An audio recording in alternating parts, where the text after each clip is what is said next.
Selamat datang di channel Pemuja Malam. Jangan lupa like, share, and subscribe ya. Terima kasih. Chapter 7. Resiko nikah sama janda kaya. Sudah, sebentar. Aku tuangkan dulu ke mangkok, serunya tanpa menatap sang istri. Saat Zain menyiapkannya, ia kurang hati dan membuat kuah panas soto itu mengenai kulitnya tangannya. Panas, teriak Zain yang membuat Sea langsung menghampirinya.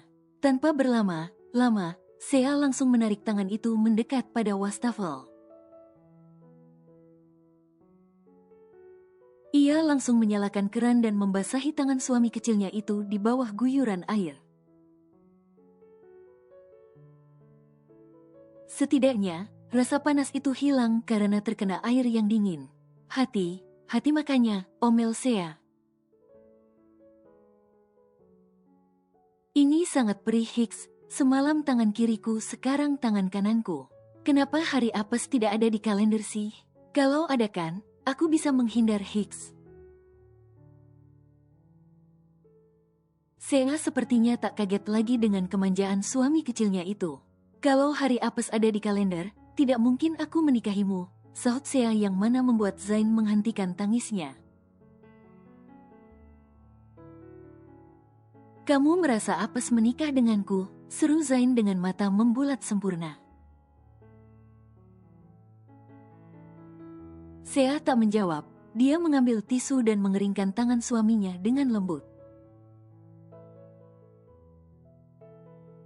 Zain menatap kesal ke arah Sea. Dia tak terima Sea mengatakan hal itu padanya. Seharusnya, wanita cantik itu bangga telah menikahi berondong tampan sepertinya. Kalau hari apes tercatat di kalender, mana mungkin aku jadi janda? Gak akan aku nikah sama si Felix, batin Sea. Aku bawa sotonya dulu ke Asril, kamu juga makanlah. Sea meraih semangkok soto itu dan membawanya pergi. Meninggalkan Zain yang mengerucutkan bibirnya sebal. Benar kata Ricky, wanita kalau belum dikasih jatah tuh selalu sensi. Tapi, gimana cara mulainya? Gak mungkin aku minta gituan kayak minta makan, gerutunya dengan kesal. Tanpa Zain sadari, Sea masih berada di balik pintu dapur. Ia mendengar gerutuan Zain, tentunya wanita itu syok mendengarnya. Dia konsultasi pernikahan dengan siapa? Astaga, otak polosnya ternodai. Apa, temannya yang bernama Ricky itu? Aku harus mengajar Zain pelan, bisa dia salah pengajaran kalau dapat dari orang lain, gumam Sea. Sea menyuapi Asril suapan yang terakhir. Anak itu ternyata makan dengan lahap soto buatan Zain. Tentu saja, Sea senang. Setiap sakit, Asril pasti sulit sekali makan. Tapi sekarang, ia bahkan menghabiskan soto yang Zain buatkan untuknya. Mau tambah? Tawar Sea. Asril menggeleng. Nanti saja, aku kenyang sekali, jawabnya dan meraih segelas air untuk dirinya minum. Sea mengangguk, ia meletakkan mangkok kosong itu ke atas nakas. Tak lama, terdengar bunyi suara pintu. Tatapan Sea dan Asril beralih menatap ke arah Zain yang baru saja masuk. Apa demam Asril sudah turun? Tanya Zain seraya menghampiri ibu dan anak itu. Sudah, tapi suhu tubuhnya masih hangat. Sebentar lagi, dia pasti sembuh, sahut Sea. Zain mengangguk, ia menatap ke arah Asril yang memandangnya dengan tatapan lekat. Namun, Zain tak terlalu memperhatikannya. Pria itu memilih duduk di tepi ranjang. Sementara Sea, ia segera membereskan bekas makan sang putra. Aku bawa ini dulu ke dapur, pamit Sea. Ia membiarkan Zain dan Asriel bersama di dalam kamar itu. Kecanggungan menyelimuti suasana di kamar Asriel. Zain tampaknya bingung ingin membuka pembahasan apa. Apalagi, Asriel terus memandangnya tanpa mengatakan apapun. Karena tak ingin diaman terus, Zain mencoba membuka suara. Maaf, Om mengajakmu berenang sampai lama, sehingga membuatmu sakit seperti ini sekarang. Ujar Zain seraya memandang ke arah putra sambungnya itu. Aku yang mau berenang sendiri, bukan salah siapa, sahut Asriel dengan singkat. Oh ya, apa sotonya enak, itu Om yang membuatnya. Bagaimana rasanya? Asriel mengerutkan keningnya dalam. Ia tidak tahu jika Zainlah yang membuatkan soto untuknya.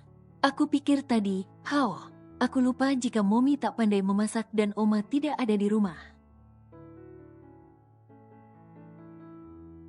Asriel menepuk keningnya pelan, ia melupakan dua hal itu. Zain hanya tersenyum tipis. Momimu sibuk bekerja, mana ada waktu untuk masak. Tapi, rasanya enak kan?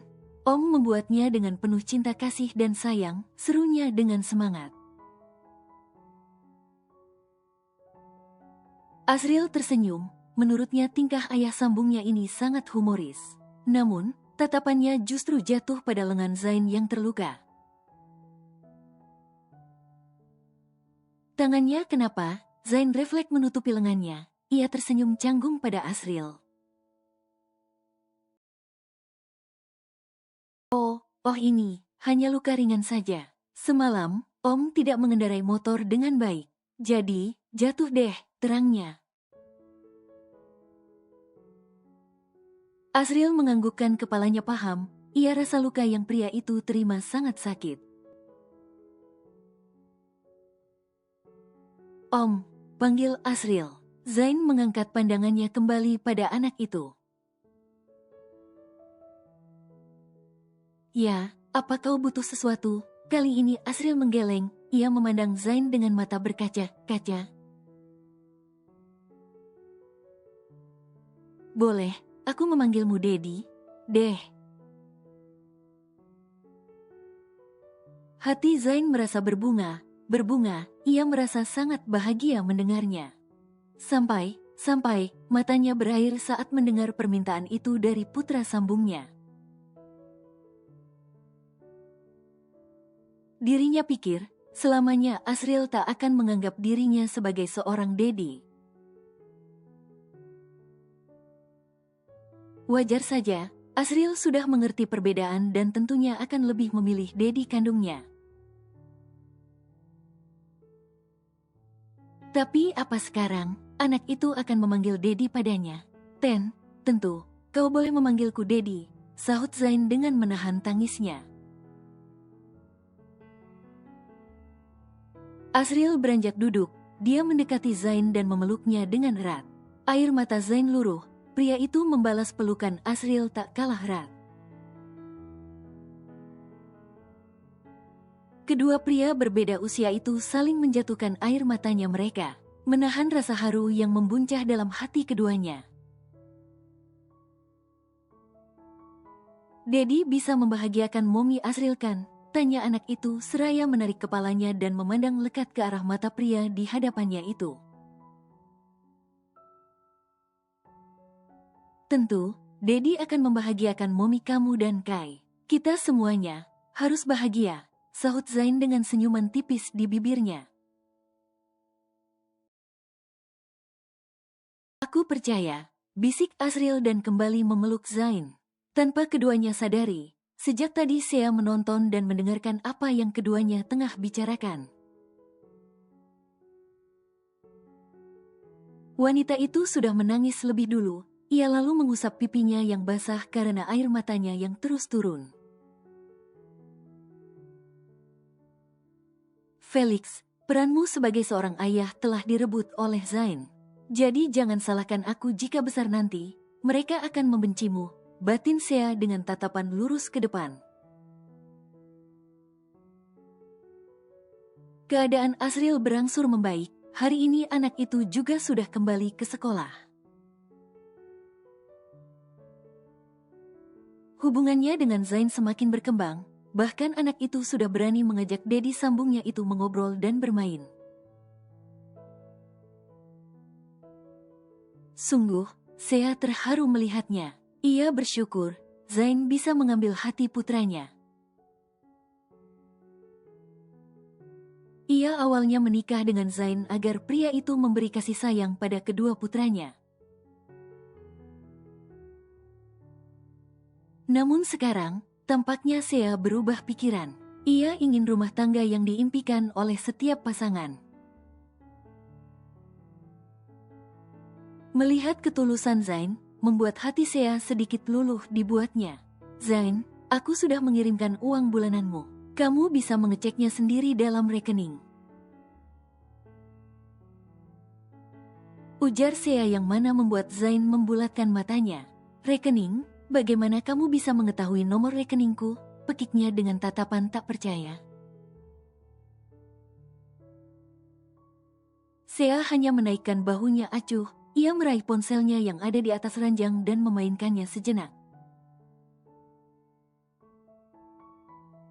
Sementara Zain, ia segera mengecek rekening di ponselnya.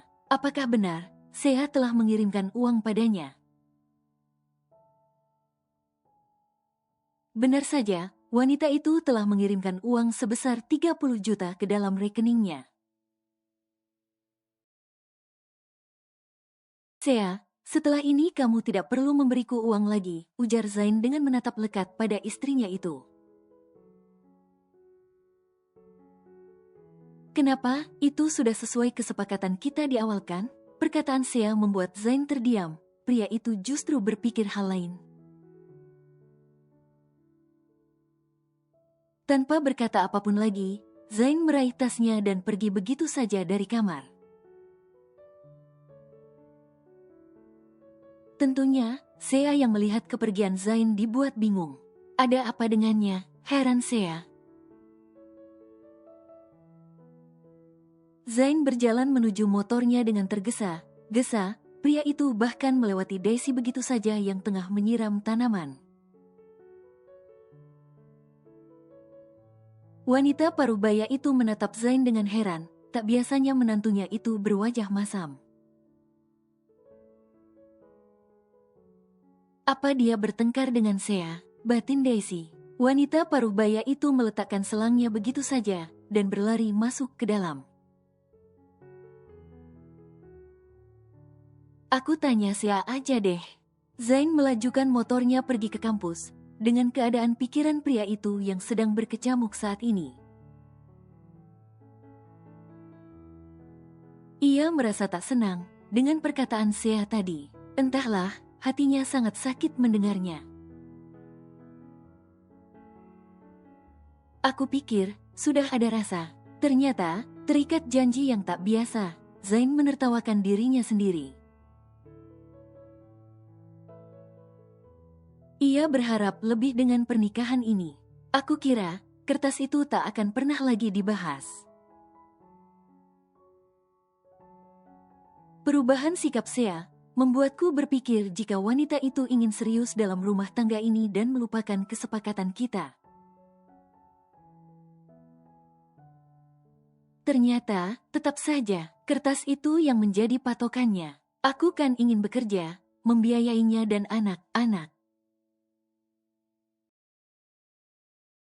Zain menghela nafas berat, ia kembali fokus pada jalanan yang amat ramai saat ini. Tak terasa, ia tiba di kampusnya. Pria itu pun memarkirkan motornya dan segera pergi ke kelasnya. Namun, tiba-tiba dirinya dihadang oleh 3 orang pria yang merupakan teman sekelasnya. Zain, gue ingin kasih ini ke lo. Malam nanti, gue ngadain pesta ulang tahun. Lo bisa datang, boleh juga ajak kekasih lo kok, ujar seorang pria dengan gaya pakaiannya yang bermerek.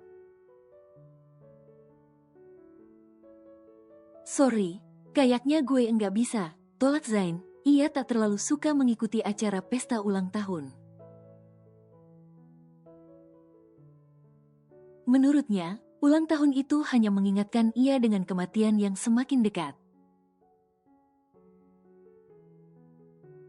Kenapa harus dirayakan jika berkurangnya umur? Itulah yang ada di dalam pikirannya. Ayolah, kita kan teman. Kamu juga harus mengenali yang lainnya. Jangan terlalu fokus dengan pelajaran. Sesekali, party. Hidup itu jangan dibawa serius bro, sahut pria berambut gondrong seraya menepuk kuat bahu Zain. Sejenak, Zain berpikir keras. Ia lalu memandang undangan yang ada di tangannya. Tak ada yang salah bukan jika ia bersosialisasi dan memiliki teman selain Ricky. Lagian, selama ini ia tidak memiliki teman sama sekali. Kenalin, gue Benny dan ini Sony dan Jack, seru pria bernama Benny itu seraya mengulurkan tangannya pada Zain. Zain menyambutnya, pria itu tersenyum tipis. Gue. Lo Zain, siapa sih yang gak kenal pria tampan, pintar dan pendiam di kelas HAM? Sampai, banyak cewek yang mengagumi lo diam. Pria pendiam kayak lo gini, punya auranya kuat bro, pujian Benny hanya ditanggapi senyuman tipis oleh Zain. Kalau gitu, gue ke kelas dulu. Zain pun pergi, meninggalkan tiga pria itu yang memandang kepergian Zain dengan senyuman tipis. Ayo, masih banyak undangan yang harus dibagikan. Pokoknya, malam nanti harus ramai. Siap bos. Sementara itu, di sekolah, tampak Kai tengah dikerubungi oleh temannya. Mereka ingin melihat isi dalam tas Kai yang sedari tadi terdengar bunyi khas suara anak ayam. Mereka penasaran, Kai juga mengizinkan mereka untuk melihatnya. Kai, boleh pegang gak? Tanya seorang anak bertubuh gemuk. Boleh, nih, Kai mengambil ayamnya dan memberikannya ke temannya itu. Senyuman Kai mengembang. Ia sudah seperti anak yang memakai mahkota, sebab satu kelas sedang mengerubunginya saat ini. Tak lama, bel berbunyi, menandakan waktu istirahat tiba. Kai mengambil ayamnya dan bergegas pergi ke kantin. Kai, ayamnya beli di mana? Tanya seorang anak perempuan yang berkacamata. Di Pacal, banyak walnana. Dibelikan kama Dedi kemalin, malin. Makanya, jangan ke mall telus. Ke Pacal dong, ada yang bekal, tapi yang bekal buat makan kata Dedi. Heboh bocah menggemaskan itu. Nanti ayam kamu dipotong juga dong, tanya temannya kembali. Tentunya, Kai melirik kesal ke arah temannya itu. Mulut Naya, enak aja, Yanda. Ini ayam kesayangan Kai, dia belbeda. Jangan cuka nyinyil kata Oma, nda baik. Sudahlah, Kai jajan dulu. Jangan ganggu, Kai melengos, meninggalkan anak berkacamata itu yang menatapnya dengan tatapan melongo. Siapa yang nyinyir? Enggak yang nyinyir perasaan, gumamnya. Kai membeli satu buah sosis, lalu ia pergi ke taman untuk menikmati sosisnya di sana. Dengan santai, Kai mendudukkan dirinya di kursi taman dan melahap sosis miliknya dengan semangat.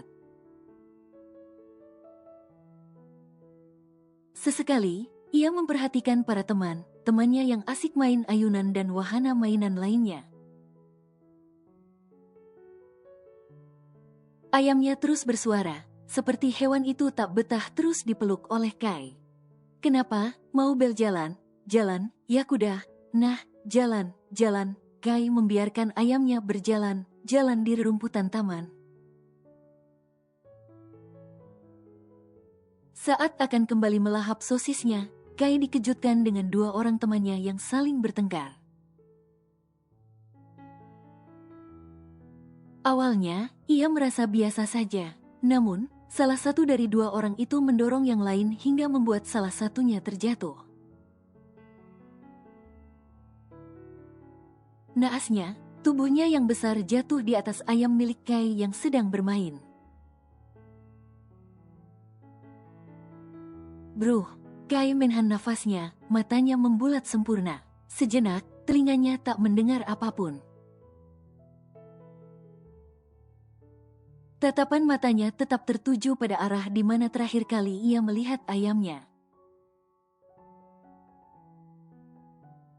Ayam nakal, Kai melempar sosisnya sembarang arah, lalu ia mendorong tubuh temannya yang jatuh menimpa ayam miliknya. Ayamnya telpelenyet Hicks, ayam nakai Hicks, malangna nacipnya. Kai terisak lirih. Ia memandang ke arah ayamnya yang sudah sekarat. Anak itu menepuk pelan kepala ayamnya berharap hewan itu kembali bergerak. Namun sayangnya, tak ada harapan lagi. Ayamnya mati karena tak sengaja tertimpa tubuh temannya. Hicks, mati ayam nah Hicks, belum cempat bekal udah mati Hicks, judah kulawat, cayang Hicks. Malah mati Hicks, tatapan Kai beralih menatap ke arah sosisnya yang tergeletak di tanah. Tak lama, ada seekor kucing yang mendatangi sosis itu dan memakannya. Hua, jajannya Kai, hei, itu Belina pakai uang jajan telahil. Hua. Sebenarnya kamu sama Zain tuh kenapa? Tadi mama lihat dia masang muka masam begitu. Daisy mendatangi putrinya, ia menanyakan tentang Zain yang terlihat berbeda pagi ini. Sea mengerutkan keningnya dalam. Ia yang tadi sedang mengecek perlengkapan berkasnya pun mengalihkan pandangan sejenak pada mamanya itu. Zain, memangnya, kenapa dia, bukannya menjawab, Sea malah balik bertanya. Kalau mama tahu nggak akan mama tanya kamu, kesal Daisy. Sea tak mengerti apa yang Daisy maksudkan. Dia mencoba ingat kejadian sebelum suami kecilnya itu berangkat. Tak ada perdebatan di antara mereka, bahkan Sea merasa dirinya tidak berbuat salah. Kecuali, perkataan Zain yang terakhir kali sebelum pria itu berangkat ke kampusnya. Mungkin Zain marah karena aku mengirimkan uang padanya, tapi itu memang jatah bulanannya. Apalagi, sekarang dia sibuk di kampus dan pastinya memerlukan uang untuk beli ini dan itu, gumam Sea yang dapat didengar oleh Daisy. Masa karena itu doang, gak percaya mama, pasti ada hal lain yang buat ego prianya tersentil. Coba, kamu ingat lagi, Daisy yakin, bukan cuman itu saja. Bulan depan, tidak perlu memberiku uang lagi. Sea ragu mengatakan hal itu pada sang mama, apalagi itu adalah rahasianya dan Zain. Jika karena hal itu Zain marah, Sea bingung harus bersikap seperti apa. Apalagi, ia merasa Zain adalah tanggung jawabnya karena ialah yang memulai semuanya. Atau, kamu belum kasih dia jatah semalam, tebak Daisy dengan tatapan penuh selidik. Apaan sih, Ma? Orang dia masih segel kok. Belum aku apain? Jatah apaan? Sungut Sea dengan kesal. Daisy membulatkan matanya. Ia segera memegang kedua bahu putrinya agar wanita cantik itu menatapnya. Sea terkejut. Refleks ia menatap sang mama yang memandangnya dengan tatapan tajam. Kamu sama Zain belum nina-ninu? Belum. Dia masih kecil, harus fokus kuliah dulu. Lagian juga, belum terpikirkan bagaimana ke depannya. Masih tahap saling menyesuaikan, Ma. Tidak perlu terburu-buru kan? Sahut Sea dengan santai seraya melepaskan tangan sang mama dari bahunya.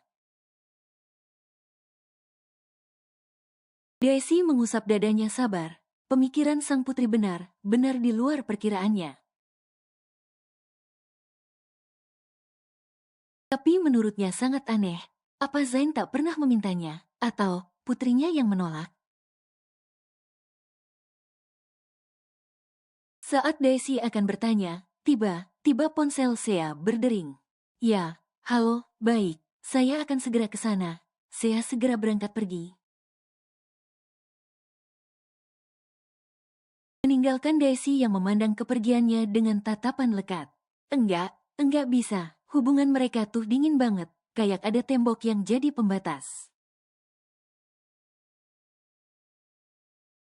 Gimana mau nambah cucu kalau seperti ini caranya? Yah, biarpun Zain kere tapi dia masih memiliki hak sebagai suami. Seharusnya, Sea tak seperti ini, gumam Daisy. Zain juga, kenapa dia bisa tahan? Tinggal sekamar, seranjang, apa dia gak tergoda sama Sea? Yah, walaupun putriku janda, tapi auranya terlihat seperti seorang gadis. Atau mungkin Zain. Daisy mencoba berpikir keras mengenai apa yang terjadi pada Zain. Setelah pulang kuliah, Zain tak langsung pulang ke rumah. Ia justru pergi ke rumah Ricky. Kebetulan sahabatnya itu shift malam. Zain masih ingin menenangkan dirinya. Ia merasa tidak menerima apa yang Sea katakan. Walaupun, memang awalnya ia sudah sepakat. Namun, setelah mengarungi bahtera rumah tangga, Zain ingin menjalankan rumah tangganya seperti sepasang suami istri pada umumnya. Kalau menurut gue ya, biarin aja. Sea melakukan itu karena dia merasa lo belum bekerja. Coba, kalau bukan dia yang ngasih lo duit, lo dapat dari mana? Dari langit, mimpi. Lagian, tugas lo sekarang cuman fokus kuliah sama sayang ke anaknya aja kan? Jalanin aja dulu, cinta tumbuh seiring berjalannya waktu. Lagi, Ricky menjadi pakar cinta. Padahal, kisah cintanya selalu kandas di tengah jalan. Gue mau kerja. Lirik Zain yang mana membuat Ricky membulatkan matanya. Kerja apaan? Waiters lagi, gajinya cuman cukup beli lipstik bini lo doang Zain. Ricky gregetan dengan sahabatnya ini. Ia sudah menasehatinya dan memberikan saran yang terbaik. Namun, sepertinya pria itu memiliki pemikiran yang lain. Fokus aja sama kuliah lo, terus kerja deh tuh di perusahaan. Jadi karyawan tetap, kan gajinya lumayan. Daripada jadi waiters, 0,1% dari gaji bini lo aja kagak ada. Zain memandang sinis ke arah sahabatnya itu. Biasanya Ricky paling antusias mendukung apapun keputusannya. Namun, entah mengapa sekarang memiliki pendapat yang berbeda. Melihat tatapan Zain padanya, refleks Ricky menepuk lengan sahabatnya itu. Biasa aja kali lihatnya, resiko nikah sama janda kaya, serba salahkan. Mana lu masih bau kencur lagi, berani nikahin wanita dewasa, independent woman lagi. Pokoknya gue mau kerja, titik. Sea pasti gak bakalan mandang mau gaji gue berapa. Harga diri gue jatuh dibiayain istri, kekeh Zain. Ih nih anak, dibilangin. Terserah loh dah, terserah. Kalau perlu, ngojol aja sono, mau kerja jam berapapun bisa. Awalnya, Ricky hanya berbicara asal. Namun, tampaknya Zain mendapatkan hal yang menjadi jalan keluar beban pikirannya. Benar, Rick. Daftarin gue jadi oj 0L. Hah, lo, serius? Bini lo CEO masa suaminya ngojol? Ricky shock bukan main. Apalagi saat melihat semangat 45 sahabatnya itu. Lo pernah dengar gak kisah tukang ojol jadi juragan emas? Seru Zain seraya mencengkram erat bahu Ricky. Enggak tuh. Balas Ricky dengan mengerutkan keningnya heran. Makanya gue mau jadiin ada, seorang Zain Albert, ojol tampan rupawan kini menjabat sebagai juragan emas. Sea pasti bangga sama gue. Ricky memasang raut wajah datarnya. Bisanya Zain menghayal begitu jauh. Terserah deh, capek gue. Ternyata jatuh cinta bisa buat seseorang hilang akal. Cicit Ricky dan memilih meninggalkan Zain yang sedang membayangkan masa depannya yang cerah. Malam hari, Zain baru ingat jika dirinya harus menghadiri acara pesta temannya. Pria itu meminjam baju dan sepatu Ricky. Tak mungkin ia memakai baju yang telah seharian ia pakai. Untungnya, Ricky memang pria yang selalu memikirkan penampilannya. Jadi, bajunya banyak sekali yang bagus dan nyaman Zain pakai. Emang acara apa sih? Tanya Ricky. Pesta biasa, ngerayain hari lahir. Gue tadinya mau nolak datang, tapi udah janji. Kan, gak enak. Sahut Zain yang buru memakai sepatunya. Lo udah kabarin Sea belum kalau pulang telat? Dari tadi lo di rumah gue. Emangnya dia gak nyariin? Pertanyaan Ricky membuat Zain menghentikan kegiatannya. Pria itu memandang lurus ke depan. Ia mengingat perkataan Sea saat malam itu. Enggak akan, lagian juga yang dikhawatirin bukan gue, sahut Zain. Tapi tetap aja, lo gak boleh gitu. Dia kan istri. Gue berangkat, Zain pergi, meninggalkan Ricky yang menghela nafas berat. Zain, polos banget sih tuh anak. Hanya butuh waktu aja, gak sabaran banget. Gue, kalau jadi dia mending leha dirumahkan. Ngapain coba kerja, duit bulanan masuk. Ada istri cantik, sempurna banget dah hidup. Gumam pria tampan itu seraya memandang ke arah motor Zain yang berjalan menjauh dari rumahnya. Zain melangkahkan kakinya masuk ke dalam sebuah gedung yang dihias demikian rupa. Pria itu menatap para temannya yang datang dengan membawa kado. Tapi tidak dengan Zain, ia tidak sempat membeli kado. Pria itu melanjutkan langkahnya, dan tak sengaja berpapasan dengan sang pemilik acara. Hampir aja telat, ayo masuk, ajak Benny seraya merangkul leher Zain. Dengan kikuk, Zain tersenyum. Ia mengikuti kemana Benny membawanya pergi. Sampai pun di tengah aula. Semua para temannya berkumpul. Benny melepaskan Zain dan berjalan di tengah-tengah mereka.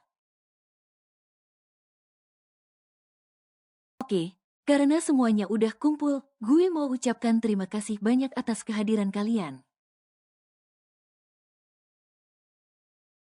Malam ini adalah malam spesial gue. Jadi, Zain tak mendengarkan pembukaan dari Benny, tatapannya justru beralih menatap ke arah sekitar dan menilai dekornya. Pria itu justru menghitung, kira berapa uang yang Benny habiskan. Perhatian kembali beralih saat mendengar suara gelas. Ia terkejut melihat semua orang tengah mengangkat gelas dengan satu tangan mereka. Mana gelas lo? Bisik Seno yang datang menghampiri Zain. Zain tak mengerti. Seno pun mengambilkan segelas minuman pada Zain. Dengan bingung, pria tampan itu mengambilnya dan mencium bau isi gelas itu. Ini apa? Tanya Zain dengan tatapan polosnya. Gak usah pura deh. Ini namanya anggur merah, ada di setiap acara. Masa, lo gak pernah lihat? Sok polos lo, ujar Benny dengan tawa kecilnya. Ia kembali menghadap ke arah Benny yang masih berbicara. Oke, cheer untuk gue yang ulang tahun malam ini. Zain menengok kanan kiri dengan tatapan bingung. Ia melongo melihat semua orang membenturkan gelas mereka pada lawan di sebelahnya. Memangnya, apa yang sedang mereka lakukan? Jujur saja, Zain bingung. Anggur merah, apa ini kebiasaan mereka? Minum, titah Seno saat melihat Zain yang justru bengong. Kalian jalanin ritual apa? Pertanyaan Zain justru membuat Seno tertawa. Ritual, Zain, kamu benar masih polos ya? Ini bukan ritual, tapi acara yang menyenangkan. Kau belum tentu bisa membeli anggur ini yang hampir seharga mobil untuk satu botolnya. Jadi, nikmatilah. Kita berpesta malam ini, seru Seno seraya menepuk bahu Zain dengan keras. Zain merasa ada yang salah. Ia menjauh dari Seno dan meletakkan gelas miliknya di salah satu meja. Lalu, pria itu berjalan keluar gedung, meninggalkan para temannya yang asik berdansa dan bergembira. Zain memilih duduk di taman. Ia hanya menikmati pemandangan taman yang hiasi dengan lampu jalan. Minuman tadi sangat bau. Bukankah hanya buah anggur? Kenapa bisa harganya sangat mahal? Memangnya belinya di gunung es apa? Gerutu Zain dengan kesal. Kenapa kamu di sini? Zain dikejutkan dengan kedatangan seorang wanita paruh baya. Ia sedikit tersentak kaget hingga menegakkan tubuhnya. Pria itu mencoba menatap sekitar. Ia khawatir yang ia lihat bukan manusia. Saya Davita, ibu kandung Benny yang buat acara ini, ujar wanita paruh baya itu yang mana membuat Zain menatap ke arahnya.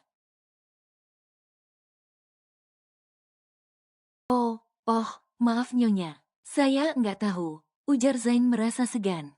Wanita paruh baya itu tersenyum, ia lalu duduk di sebelah Zain tanpa dipersilahkan. Sedangkan Zain sendiri, ia membiarkannya. Pria itu memilih menatap lurus ke depan dibandingkan harus memperhatikan wanita paruh baya di sebelahnya. Apa acaranya kurang menarik? Tanya wanita itu. Bukan itu, hanya saja aku merasa tak nyaman di dalam. Jadi, aku keluar, sahut Zain dengan senyuman tipis. Kamu berasal dari keluarga mana? Tanya Davita kembali. Bukan dari keluarga mana, saya tidak memiliki keluarga. Dulunya ada, nenek saya. Bulan lalu, nenek saya meninggal karena sakit, terang Zain seraya menyandarkan punggungnya di sandaran kursi panjang itu. Wanita itu terdiam, ia melihat penampilan Zain saat ini. Memang, terlihat jika pakaian yang pria itu kenakan sangat sederhana. Namun, entah mengapa wajah Zain terlihat seperti seseorang dari keluarga kaya.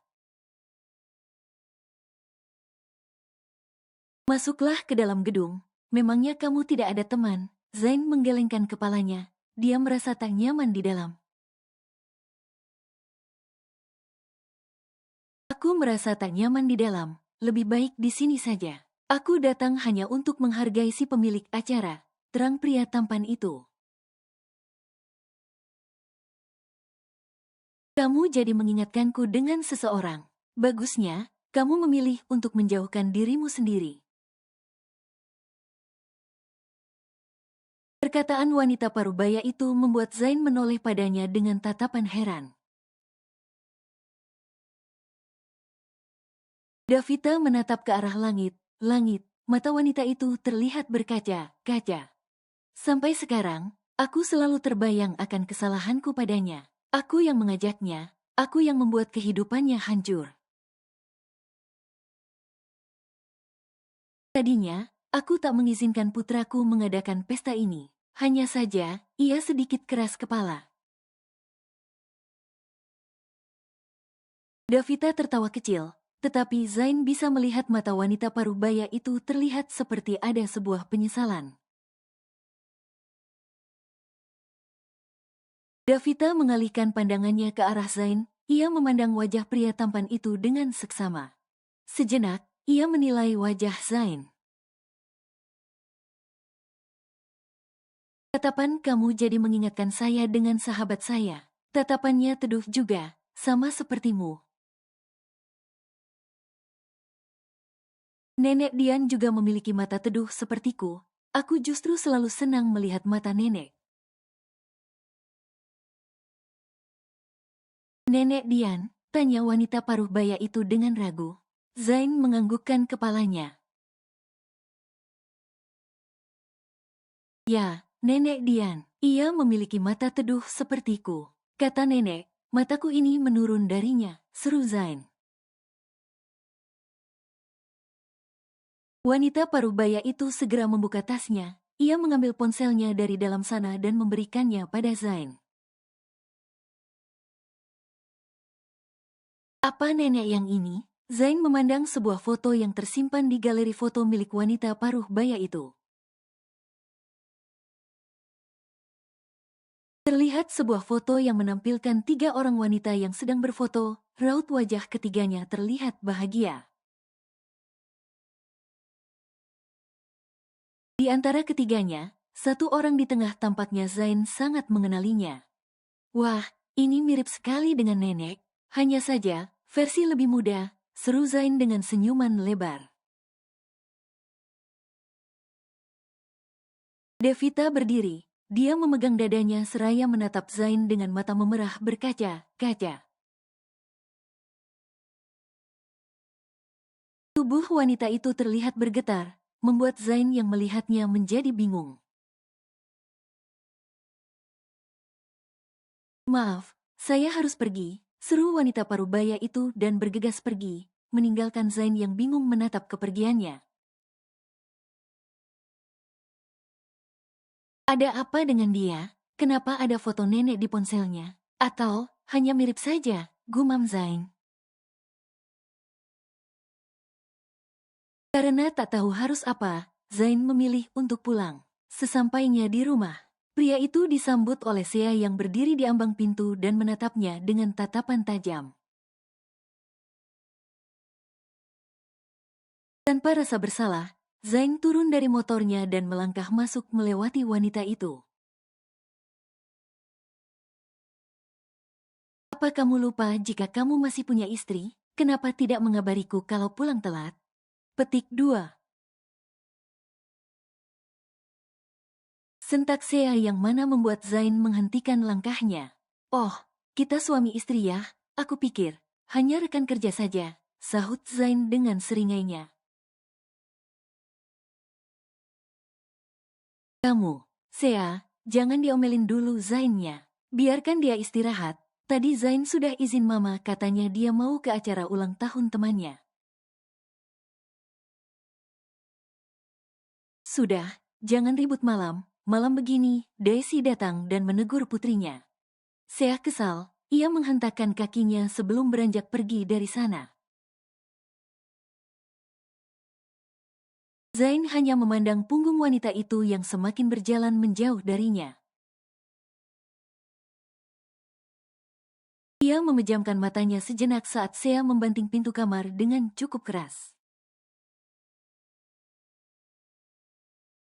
Tidak usah dipedulikan, istrimu hanya khawatir. Besok pagi juga reda. Lebih baik kamu istirahat saja, pinta Daisy. Aku akan mandi. Tapi, aku ingin membuat air jahe dulu. Badanku rasanya pegal. Aduh Zain. Gak usah. Mama punya ramuan khusus yang bikin badanmu gak pegal. Pegal lagi, seru Daisy dengan semangat. Tapi udah sana masuk kamar dan mandi. Mama akan buatkan minuman hangat untukmu. Daisy bergegas pergi, meninggalkan Zain yang melongo menatap kepergiannya. Zain dan Sea masih saling diam. Keduanya tak saling bicara. Bahkan, Sea tak menyiapkan baju ganti suami kecilnya itu seperti biasa.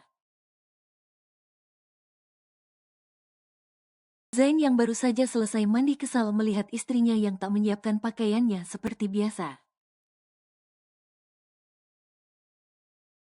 Pria tampan itu pun berjalan menuju lemari dengan bibirnya yang cemberut kesal. Ia membukanya dengan kasar dan mencari baju tidurnya. Namun Zain bingung karena tidak ada di tempat biasanya. Pria itu melirik ke arah istrinya yang santai bermain ponsel. Merasa ada yang meliriknya, Sea mengalihkan pandangannya. Buru Zain memutuskan lirikannya dari Sea dan mencoba mencari kembali. Melihat Zain yang sibuk mencari sesuatu, sudut bibir Sea terangkat satu. Cari sampai gajah bisa terbang juga gak bakalan nemu, orang sengaja aku umpetin. Lihat aja, sampai mana dia mau terus diam. Gak mau banget aku bicara duluan, batin Sea dengan penuh kesal. Lelah mencari, akhirnya Zain terpaksa tak memakai dalaman dibandingkan harus meminta sang istri. Ia membawa pakaiannya masuk ke dalam ruang ganti. Hal itu tentu saja membuat Sea heran. Tak lama, Zain keluar dari ruang ganti. Pria itu tampak tak nyaman saat berjalan. Sebentar ia menghentikan langkahnya dan membenarkan celananya.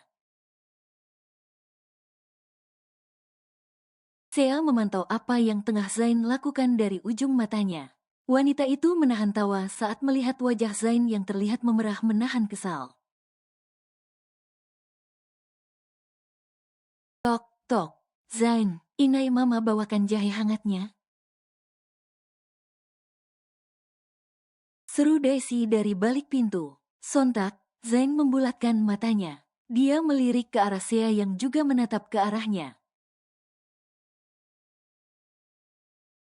Kamu temuin mama dulu, bilang aku tidur, seru Zain dengan panik. Kok aku? Kan kamu yang minta jahe hangatnya, protes Sea. Tapi, Zain menatap ke bawah, pria itu meneguk kasar ludahnya. Melihat ekspresi Zain, lagi Sea menahan tawanya. Zain, sudah tidurkah? Seru Daisy kembali yang mana membuat Zain berdecak kesal ke arah istrinya itu. Terpaksa, Zain berjalan menuju pintu dan membukanya. Lalu, pria itu hanya memunculkan setengah badannya saja. Tentunya, Daisy bingung melihat tingkah menantunya saat ini. Kamu kenapa? Tanya Daisy. Enggak papa ma, mana jahe hangatnya? Pinta Zain sebelum Daisy bertanya lebih lanjut. Ini, tapi benar kamu enggak papa? Tanya Daisy dengan khawatir. Enggak, hanya saja punggungku sangat sakit. Katanya saya mau memijatku. Mama tenang saja, seru Zain. Ia menahan kesal karena mendengar tawa cekikikan istrinya itu. Daisy membulatkan mulutnya. Oh begitu, ya sudah ini jahe hangatnya. Ingat, diminum sampai habis. Jangan sampai enggak, pokoknya harus habis, titah wanita paruh baya itu. Dengan bingung, Zain menganggukkan kepalanya. Ia meraih gelas yang Daisy sodorkan dan tak lupa mengucapkan terima kasih. Ia merasa tak enak dengan mertuanya itu yang membuatkan minuman hangat untuknya. Habisin loh, peringat Daisy kembali. Iya ma, siap, balas Zain dengan senyuman lebarnya. Lalu, pria itu kembali menutup pintu. Senyumannya tadi luntur seketika, ia kembali memasang raut wajah datarnya. Sea menatap ke arah Zain yang berjalan menuju sofa. Lalu, pria itu duduk di sana dan menikmati minuman hangatnya. Sea tak lagi memperdulikannya, ia pun menatap ponselnya kembali. Sedangkan Zain, ia merasa ada yang aneh dengan minuman hangat yang dirinya minum. Enggak ada rasa jahenya, ini apaan, kok agak bau ya?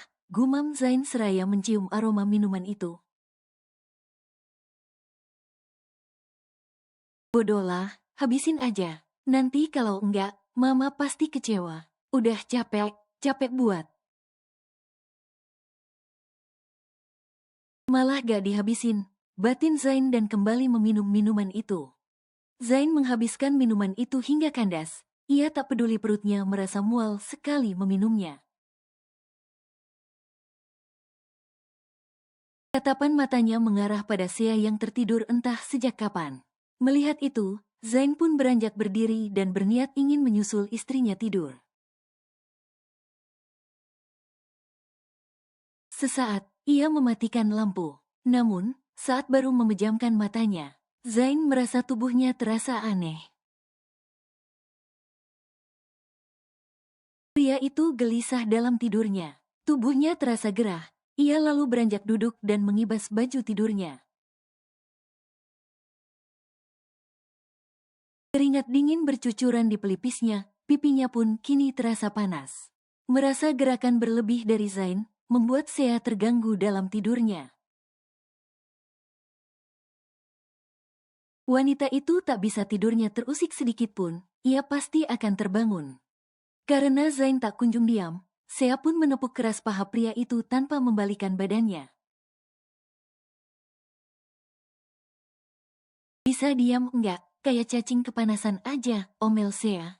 Sea, badanku rasanya aneh, tolong turunkan suhu AC-nya. Gerah sekali rasanya, seru Zain dengan suaranya yang terdengar berat. Sea membuka matanya, wanita itu mengerutkan keningnya dalam. Tak biasanya Zain meminta diturunkan suhu AC-nya. Biasanya, pria itu tak tahan dengan dingin. Mengapa, sekarang panas? Tak ingin berdebat, Sea mengambil remote AC yang berada di sebelahnya dan menurunkan suhunya. Sea merasa sudah sangat dingin, ia kembali mengeratkan selimutnya. Namun, pergerakan Zain tak kunjung berhenti. Justru, pria itu semakin melakukan banyak gerakan. Tak tahan, Sea pun beranjak duduk dan menyalakan lampu kamarnya. Tadai aku kan suruh kamu di, Zain. Sea terkejut melihat Zain yang sudah tak memakai bajunya. Bahkan wajah pria itu terlihat sangat merah. Kamu kenapa? Tanya Sea dengan panik. Ia segera menyentuh pipi Zain yang terasa panas. Sea, nafas Zain tersengal, kepalanya terasa sakit. Jantungnya berdebar sangat kuat, ia tak pernah mengalami ini sebelumnya. Ada apa? Katakan sesuatu, saya benar khawatir dengan keadaan Zain. Semua badanku sakit, kepalaku sakit, jantungku berdebar, aku, hao. Zain menjatuhkan kepalanya di bahu Sea. Pria itu seakan mencari kehangatan pada potongan leher istrinya itu. Mendengar perkataan Zain, Sea mencoba mencernanya. Wanita itu mengalihkan pandangannya ke arah gelas kosong yang ada di atas meja sofa. Tak lama, ia tersadar. Matanya membulat sempurna dengan jantungnya yang berdegup kencang. Ini pasti ulah Mama, gerutu wanita cantik itu. Sementara itu, Daisy melempar kumpulan kunci di tangannya dan menangkapnya kembali. Wanita itu merasa idenya berhasil membuat hubungan menantu dan putrinya semakin maju dan tidak stuck di tengah jalan. Nah, bentar lagi ada cucu baru hihihi. Daisy beranjak pergi kembali ke kamarnya. Sementara itu, di kamar suasana semakin tak terkendali. Sea mencoba menjauhkan Zain yang terus memeluknya. Wanita itu berusaha menyadarkan pria yang kini sedang tidak baik saja. Tatapan satu Zain menyorot ke arah Sea dengan tatapan penuh harap. Zain, sadar dong, nanti kamu gak ting lagi, mau, mandi aja deh sana, seru Sea seraya menyingkirkan Zain yang memeluknya. Kepalaku sakit sekali, rengek Zain. Sea menghela nafas pelan, ia menatap pria yang menatapnya dengan tatapan sayu. Wanita itu sejenak berpikir keras, ia memandang keringat Zain yang masih bercucuran walaupun suhu AC sudah sangat dingin. Sea, tolong aku, rasanya tidak nyaman, tubuhku terasa aneh, adu Zain kembali. Kau mau melakukannya, besok pagi, tidak ada kata penyesalan. Kamu tidak boleh menyalahkanku, oke? Ancam Sea dengan menunjuk wajah Zain yang tak terkondisikan lagi. Zain mendekatkan wajahnya, ia langsung mendaratkan sebuah kecupan hangat pada kening wanita itu tanpa menjawab apapun. Sikap lembut Zain tentu membuat Sea merasa rileks. Perlahan, Sea menjatuhkan tubuhnya. Zain terus menyerang wanita itu. Sea hanya pasrah, ia mencengkeram erat spray miliknya. Momi Hicks, Momi, temenin Kai buang AL. Sejenak, Zain dan Sea menghentikan kegiatan mereka. Tatapan Sea mengarah ke arah pintu, ia merasa khawatir dengan putranya itu. Namun, Zain meraih dagunya, membuat tatapan Sea kembali menatap pada tatapan teduh milik suami kecilnya itu. Please, aku menginginkanmu malam ini, bisik Zain. Membuat Sea merasa ada sengatan listrik yang menariknya untuk mengikuti permainan yang Zain berikan. Sementara itu, di depan kamar Kai merasa kesal karena sang Momi tak kunjung keluar. Ia sedari tadi sudah bergerak gelisah seraya memegangi celananya. Karena tak tahan, akhirnya anak itu berlalu pergi seraya berlari. Sesekali, ia melompat agar bisa bertahan lebih lama untuk sampai ke kamar mandi. Pokoknya kalau nompol, cemuannya calah Momi. Jangan nanti Momi culuh cuci kacul cendili, Zain membuka matanya, pria itu lalu menundukkan dirinya dan merenggangkan ototnya. Rasanya, pagi ini dia bangun dengan kondisi tubuh yang lebih segar. Sejenak, pria itu menguap lebar, tetapi ia segera menutup mulutnya. Pandangannya pun beralih menatap Sea yang masih tertidur lelap. Mengingat tentang kejadian semalam, Zain membulatkan matanya. Ia segera mengintip di balik selimutnya dengan mata membulat lebar. Ark, teriakan Zain membuat Sea terbangun dari tidur lelapnya. Wanita itu menahan selimut agar tak jatuh dan memperlihatkan tubuh atasnya. Apaan sih teriak-teriak? Masih pagi juga, omel Sea dengan mata mengantuk. Ini, semalam kamu perkaos aku, pekik Zain seraya menunjuk ke arah muka istrinya. Sea menjauhkan wajahnya, dia menurunkan jari Zain seraya memandangnya dengan tatapan datar. Perkaos, memangnya, sejak kapan cewek perkaos cowok? Ada aja kamu. Gak inget semalam siapa yang minta, seharusnya aku yang tantrum, kenapa jadi kamu? Heran.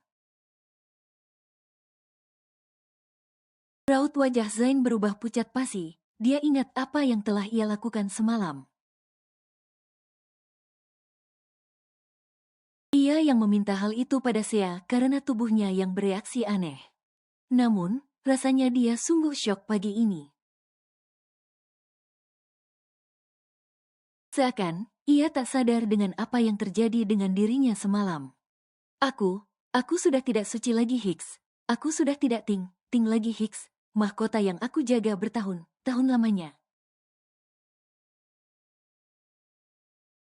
Telah kamu rebut begitu saja Hicks, aku capek jaganya. Tapi kamu, Sea menganga tak percaya. Ia menatap pria yang menangis di hadapannya dengan ekspresi yang tak tertolong lagi. Bukankah dirinya yang harus berekspresi seperti itu? Kenapa justru Zain yang merasa sebagai korban? Katakan padanya sekarang juga, jika dia hanya bermimpi. Kamu gak mau ngaku juga, terus ini dan ini, siapa yang buat aku? Memangnya mulutku sampai? Sea menunjuk lebam merah yang ada di lehernya. Melihat itu, Zain menghentikan drama tangisnya. Ia meringis melihat leher dan bahu Sea terlihat banyak sekali lebam merah. Apa itu aku yang membuatnya? Mungkin saja kamu alergi kan jadi. Sudahlah, aku kesal denganmu. Mau aku yang mandikan atau mandi sendiri? Ancaman dari Sea membuat Zain segera beranjak berdiri. Namun, ia tersadar jika dirinya belum memakai apapun. Zain, teriak Sea seraya memejamkan matanya. Maaf, Zain akan menarik selimut, tetapi Sea terus menahan selimutnya. Kedua pasangan suami istri itu saling menarik selimut untuk menutupi tubuh polos mereka. Lepaskan, seru Zain. Kau yang harusnya lepas, cepatlah ke kamar mandi. Aku akan tutup mata, seru Sea dengan kata yang terpejam. Mendengar itu, Zain segera berlari ke kamar mandi. Meninggalkan Sea yang menghela nafas lega setelah mendengar suara pintu kamar mandi yang tertutup. Ia mengelus dadanya yang berdebar tak karuan. Untung saja, Zain cepat masuk ke dalam kamar mandi. Sea, kenapa badanku merah? Merah semua, teriakan Zain membuat Sea tertawa.